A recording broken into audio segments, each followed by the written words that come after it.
સાબરકાંઠામાં મેઘરાજાએ ભૂક્કા બોલાવ્યા। ઈડરમાં 24 કલાકમાં 5 ઇંચથી વધુ વરસાદ ખાબક્યો।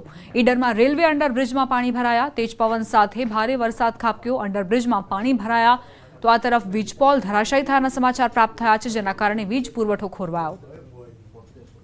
સાબરકાંઠામાં ગત રાત્રે જે ધોધમાર વરસાદ વરસ્યો, જે વરસાદના કારણે અનેક જગ્યાએ પાણી ભરાવાના બનાવો પણ સામે આવ્યા છે। ખાસ કરીને વાત કરવામાં આવે ખેડબ્રહ્મા હોય, ઈડર હોય, વડાલી હોય, પ્રાંતિજ હોય કે તલોદ હોય, તમામ જગ્યાએ સાર્વત્રિક વરસાદ જોવા મળ્યો હતો। અને જે વરસાદના કારણે અત્યારે હાલ જે ઈડરની વાત કરીએ તો ઈડરમાં 5.5 ઇંચ કરતાં વધુ વરસાદ ખાબક્યો હતો, જેના કારણે જે રેલવે અંડરપાસ છે જેમાં વરસાદી પાણી ભરાયા હતા। જે વરસાદી પાણી ભરાવાને સાઈડમાં જે ડાયવર્ઝન તો આપવામાં આવ્યો છે, પરંતુ જે વરસાદી પાણી ભરાયા ત્યારબાદ જે બાજુમાં જે પાણીનો પ્રવાહ વધવાના કારણે જે વીજ પુલ છે તે વીજ પુલ ધરાશાયી થયા હતા અને આસપાસના જે વિસ્તારો છે તે વિસ્તારોમાં વીજ પુરવઠો ખોરવાયો છે।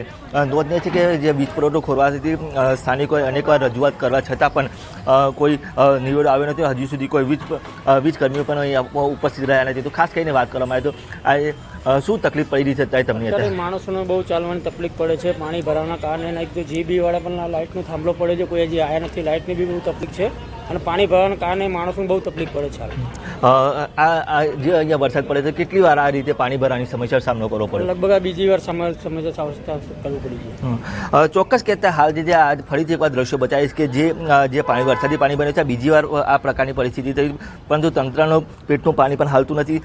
કહી શકાય કે જે યુજીવીએસએલના કર્મચારીઓ પણ હજી જે વીજ થાંભલો ગરકાવ થયો છે છતાં પણ અહીં ઘટના સ્થળે કોઈ પહોંચ્યું નથી, જેના કારણે કોઈ મોટી જાનહાનિ થતાં તો હાલ તો અટકી છે, પરંતુ જો વીજ પુરવઠો હાલ બંધ છે તેના કારણે આ જાનહાનિ અટકી શકે છે। નહીં તો જો મોટી જાનહાનિ થાય તો જવાબદાર કોણ, એ પણ એક સ્થાનિકોનો એક સવાલ ઊભો થયો છે। ઈશાન પરમાર, ન્યૂઝ 18 ગુજરાતી, સાબરકાંઠા।